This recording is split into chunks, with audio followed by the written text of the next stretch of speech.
So good morning, everybody. It's my pleasure to introduce Dr. Andrea Wirsching. She is chief resident with us for a long time, also went to the United States and had some also clinical research time there. And she will talk today on the topic of benign hepatic lesions, benign liver tumors. And we will hear what is new at the front. Thank you. So thank you very much. So we'll talk about benign hepatic lesions today. We'll start with describing the clinical presentation of those lesions. Then we will go to the histologic classification, have some insight into diagnostic modalities, indications for surgery, and there will be a take-home message on the most important points. So the clinical presentation of benign hepatic lesions is usually silent. So they are usually found incidentally on a CT scan or MRI done for other reasons, and the patients do not have any symptoms. Sometimes if the lesion is large enough, it has a mass effect. So for example, it has a right upper quadrant pain if there is a capsule stretch, or maybe it compresses the stomach with some nausea and early satiety. Pain due to hemorrhage and infarction can also take place in specific lesions. When we look at the histologic classification, we have different cells in the liver. So we have epithelial cells with our hepatocytes and biliary cells, and also mesenchymal cells, non-epithelial cells, which are, for example, vessels and adipocytes. Myocytes can also be in this group. When we look at hepatocytes, then we can have different lesions. The most common one is the focal nodular hyperplasia. We will hear later on about that. Then hepatocellular adenoma is another one, which is less frequently encountered, and focal fatty change is something else we will very quickly describe. Biliary cells can give rise to bile duct adenoma or biliary hamartoma, which is a benign lesion we will talk about later. And very common in the mesenchymal cells is hemangioma. It's the most frequently encountered lesion, benign lesion in the liver, and less frequent angiomyolipoma, lipoma, and myolipoma. When we talk about benign liver lesions, we always have to talk about diagnostics, and then we come to the radiology part. So the most important diagnostic is a contrast-enhanced MRI, sometimes a CT scan. And when we talk about contrast enhancement, we have to talk about the different phases of the contrast and how the lesions behave. There is the arterial phase. This is a phase, a CT scan or an MRI taken after about 35 minutes of contrast injection. And what we have there is an enhancement of hypervascular tumors and also hemangioma. Then the portal venous phase. This is a phase where the portal vein feeds the liver, the best.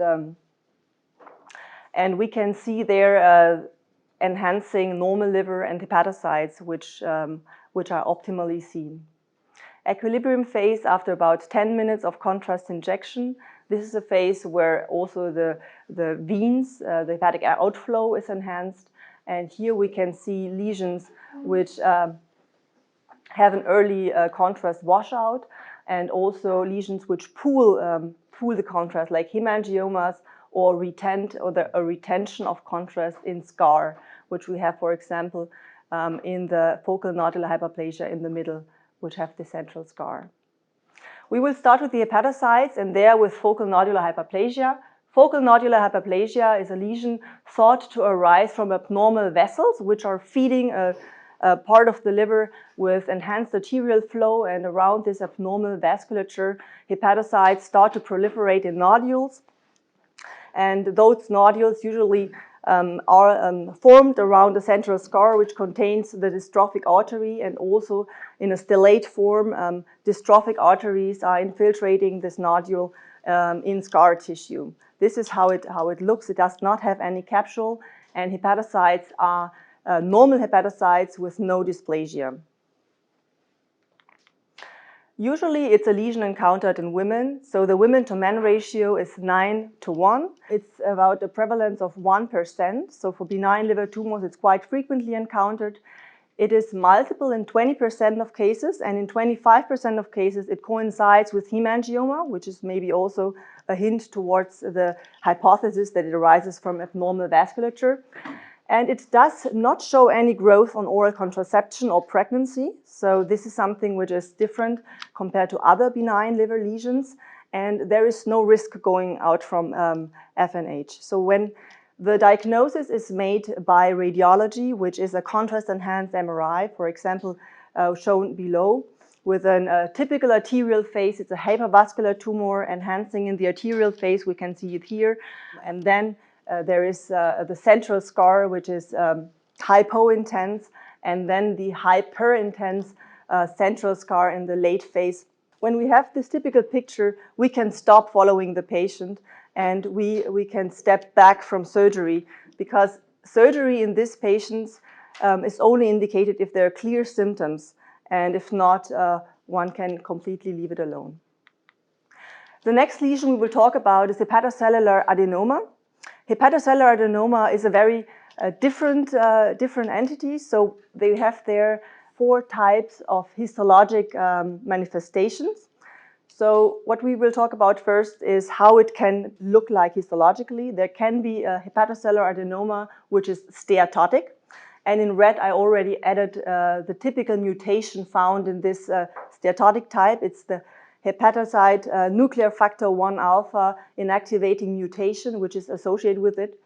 The next histologic subtype is the inflammatory or telangiectatic subtype of hepatocellular adenoma. This is very specific because there are dilated sinusoids at the rim of the lesion, at the periphery of the lesion. We also find scar tissue with arterioles in this specific lesion, and it also looks, we will see later on, a little bit different when we look at imaging. The next subtype histologically is hepatocellular adenoma with cellular atypias and also pseudoglandular formation.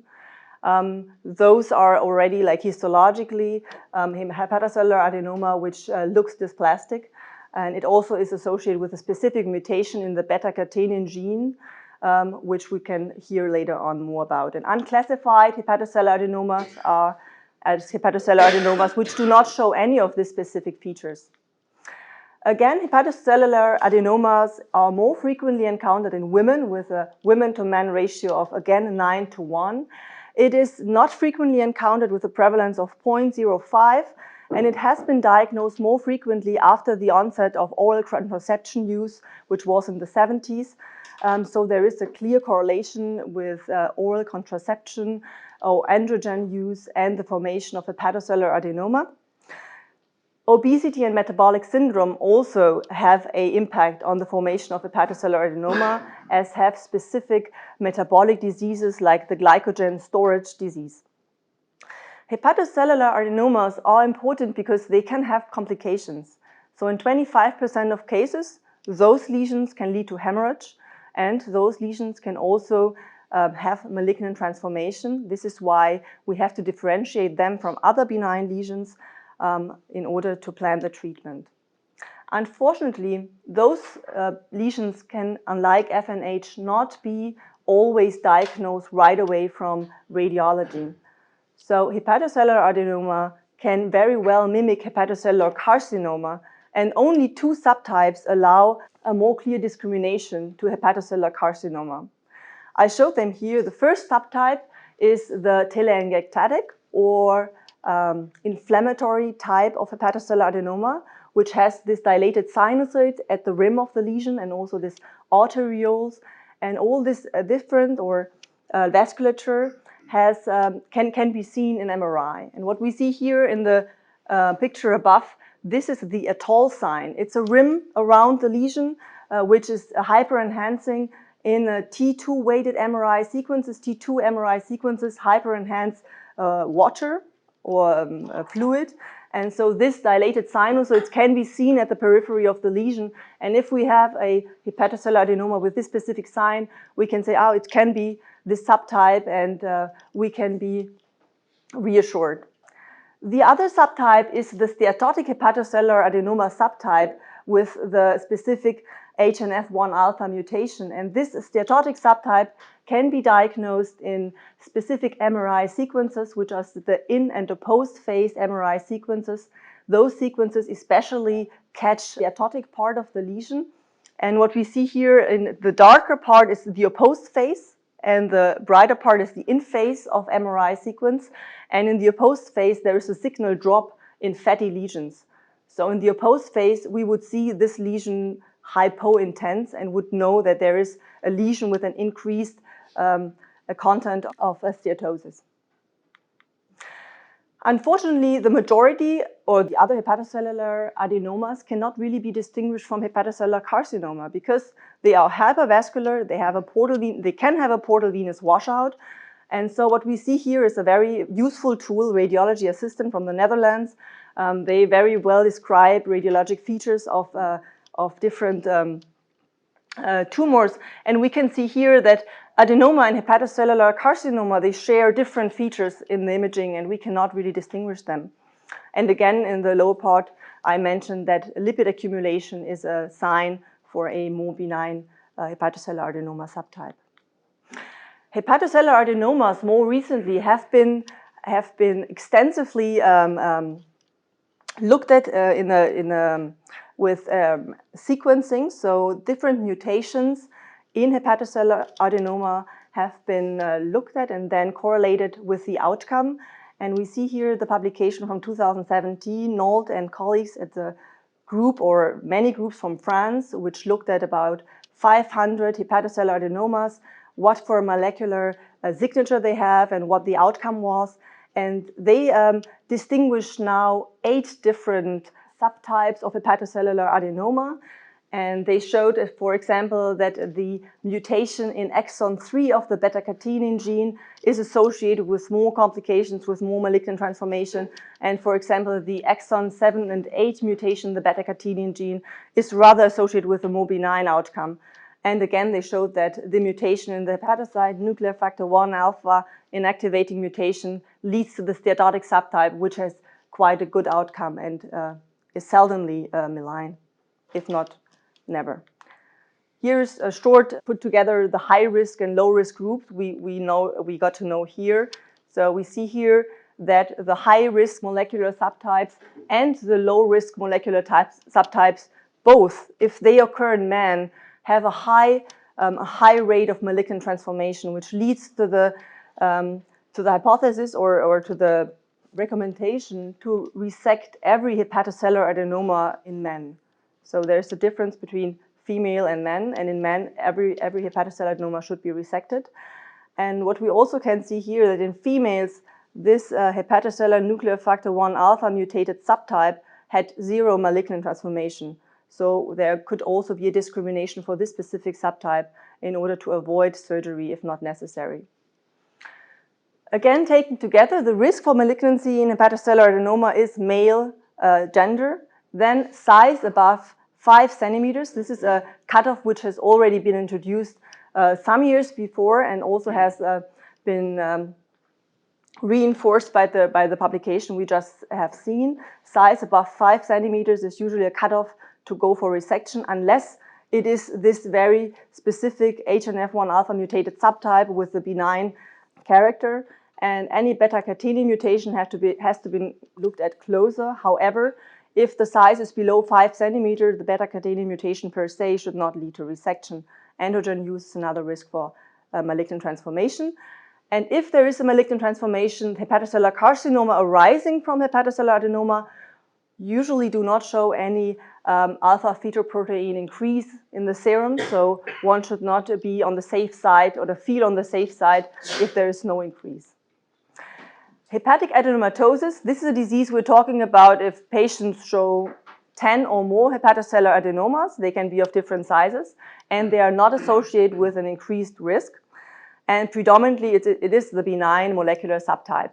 And so for this, many lesions in one patient, we should follow the one lesion which is above 5 centimeters and maybe go for a resection on only this one lesion. Pregnancy has always been discussed because we know that hepatocellular adenoma, growth of hepatocellular adenoma is induced by oral contraception, and these hormones or increased hormone storm we also have in pregnancy. And so sometimes maybe people have advised against pregnancy in this patient, but the studies done so far, and this is one study from 2019, which followed about 50 patients who were pregnant and had hepatocellular adenomas, showed yes, there is growth, but there is no risk for the woman or the child. In this 50 patients with hepatocellular adenoma, only one needed a transarterial embolization to stop the growth because it was already 7 centimeters, but everyone else had a good delivery and no baby was had any risk. So when we look at an algorithm, how to approach hepatocellular adenoma, we can maybe suggest this algorithm. First of all, look, is it a female or a male? If it's a male, go for resection. Then go for the size. Is it above 5 centimeters in a female? Then we can look at the MRI a little bit closer in an opposed phase. Is it a steatotic lesion? Then one could argue to do a biopsy. If it is indeed this very benign subtype with this HNF1 alpha mutation, then one could safely follow the patient. If not, go for resection. If it is below 5 centimeters, it is safe to go for follow-up imaging yearly or twice a year, and of course to stop oral contraception if it is in use. Transarterial embolization is not established for benign hepatic tumors, not for hepatocellular adenoma, not for FNH.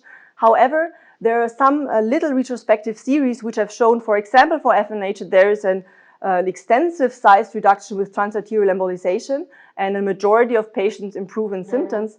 And for hepatic adenoma, there are also some retrospective multicentric studies. One of them I show here, and transarterial embolization has been done primarily for size, sometimes for bleeding, less so for symptoms, and there is a size reduction of about 50% with hepatocellular adenoma. However, what is important, if a patient presents to the emergency department with a bleeding, with a hemorrhage due to hepatocellular adenoma, transarterial embolization would be the first choice in this patient. Looking at focal fatty change very quickly, this is just something we might take for a benign hepatic lesion, but it is only an accumulation of steatotic hepatocytes, mainly around the gallbladder on in segment 4, and has no risk and no impact. Looking at biliary cells very quickly, biliary cells can also give rise to benign tumors.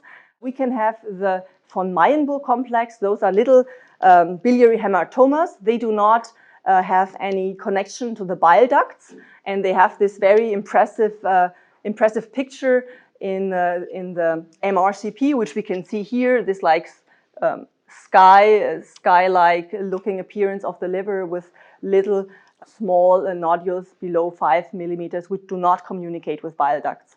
And biliary adenoma is also small, about 5 millimeters, subcapsular. For a long time, people have thought, okay, that's benign disease. However, recently with mutational analysis, one has shown that, okay, there are BRAF mutations in these lesions. Maybe they can progress to cancer. Looking now at non-epithelial lesions, we can have a look at hemangioma. This is the most frequently encountered lesion, benign liver lesion, and it consists of clusters of blood-filled cavities lined with endothelial cells. So it's vessels in scar tissue. It is again more commonly encountered in female, 5:1 female to male ratio. Again, childbearing age where it is diagnosed. Prevalence is 3 to 20% in recent studies. And 45% show growth of about 5% or more during a lifetime. Above 10 centimeters, one hemangioma is considered to be giant, and those giant hematomas, who may also be pedunculated, they have an increased risk maybe to cause problems. Again, like in hepatocellular adenoma, there is a growth with pregnancy and oral contraception and also steroid use. So if possible, one should stop this medication in order to prevent growth. There is no risk with hemangioma in the liver. So even in big lesions, it is very rarely encountered that those lesions bleed or cause any trouble. What is troublesome and one should quickly look at is the Kasabach-Merit syndrome. This is especially in very big hemangiomas when thrombocytes are trapped and fibrinolysis is induced in this big lesion. Then this can go to the system and also cause at the end a consumptive coagulopathy in the patient. And the therapy is to remove the hemangioma as fast as possible. The hemangioma also has a very specific and clear radiologic diagnosis. So one have the very specific light bulb sign in the T2 weighted MRI sequence. This is T2. We can see it in the red box. Again, fluid is bright, and we can see this light bulb, which we do not have in other liver lesions, and this is the hemangioma. And when we look at the contrast behavior, we can see that the contrast filling starts at the periphery and goes to the centrum. So arterial phase has some periphery enhancement, and then it goes more and more to the central, this centropetal filling of contrast. It's again something very specific for this lesion. Therapy is again only resect if symptomatic. If there is no symptom, you don't need to follow this lesion necessarily, unless there's a pregnancy and it's already very big, you might follow it still. And again, transarterial embolization is not really a therapy of choice, but there has been documentation of size reduction. Other non-epithelial lesions, mesenchymal origin, angiomyolipoma, lipoma, they are less frequently encountered, also have their specific features in radiology.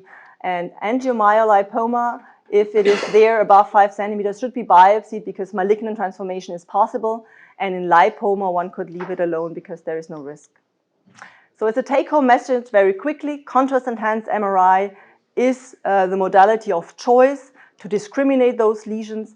FNH and hemangioma are benign, so don't touch them unless they're really clearly symptomatic. Hepatic adenoma, resect them always in males, and if they are above 5 centimeters in females, with this little exemption of the benign subtype with the HNF1 alpha mutation. And always with hemangioma and hepatic adenoma, stop oral contraception, but don't prohibit women to go for pregnancy. Thank you very much. Yeah, thank you very much, Andrea. Very nice presentation of a very common disease. Just maybe a few words to, since you summarized that very well. I think now today compared to several years ago, we have the radiology. So very often we have, as we have shown, the diagnosis. Very few in this lesion should have a biopsy. For example, in hemangioma, and we see sometimes a biopsy could be a big problem. So very often we do have the diagnosis before. I also learned something, the FNH, 9 male for 1 female. I did not know that. Is that true? Is that autopsy series? Nine females for 1 male. Yeah, is that correct? That should be I don't correct. know. Okay, yeah. I will check because that's new for me for the other one. Now, I think it's also very important to inform the patient. FNH is certainly the one we should almost never operate unless they are clearly symptomatic. Patient need also to be clearly informed about this because they may go, they worry, and they may find someone who will at the end operate these patients. And the combination is FNH with this, not much symptom, private insurance, private clinic, not only, and then they get these operations. I think it's important patient is informed in an important way. The taste, I think there is very little. I mean, the level of evidence is very low. I see no indication for transarterial except in an acute bleeding situation, etc. And that needs certainly to be seen also by a surgeon who has experience with this disease. Well, I mean, I think you summarized the adenoma is still something we operate most of the time, but indeed there is a few cases that need also to be discussed in million that doesn't require operations in some way. FNH probably never operated, and there is still a small numbers that you don't know. And then importantly is also the location. You do not have time, depending on where the tumor is in some time. Doesn't mean if it's a nice location you operate anyway, but that play a role in going or not for surgery for this adenoma or doubt of tumors. If it's located very difficult, then you may indeed do a biopsy and learn what that is. Otherwise, sometimes if it's a good location with minimal invasive, you can take it out. There's probably not much morbidity or problems that a biopsy, percutant biopsy is. I don't know if there's any questions or other comments So Andrea, thank you very much for this comprehensive talk. I think you did a very well presentation. And I just want to frame it, nothing happens so much, right? So, except for the adenoma. So we go there more for a personalized approach today compared to when I was fellow. Every adenoma was considered almost the same except perhaps the metabolic diseases for glycogen storage disease. So very well done, and we would like to ask other people for questions. Andrea, thank you very much for this very nice talk. This is indeed very interesting, this genetic profile of the adenoma. Is this something that is in common practice here in the hospital? Do we do the whole profile in every adenoma, or is this done by individual cases? They basically, there are good radiological differences. But honestly, if you want to do it, then you need a biopsy, right? So, and not biopsies are always taken, and as long as the diagnosis is done by MRI and the gender is clear, then I think then you make your judgment. Sometimes it becomes difficult if the lesions are undeterminable. Then, you know, you might have a biopsy and then you go for immunohistochemistry and all these other things. But I would say we are not at the level that every adenoma is sequenced today. Is it sequenced when you take it out afterwards? Is there any role for sequencing? Not yet, not complete sequencing, yeah. But I think the French people did it in their study. They had a large collection of adenomas and then they basically did the systematic sequencing. Other questions? I think then we can close. Thank you.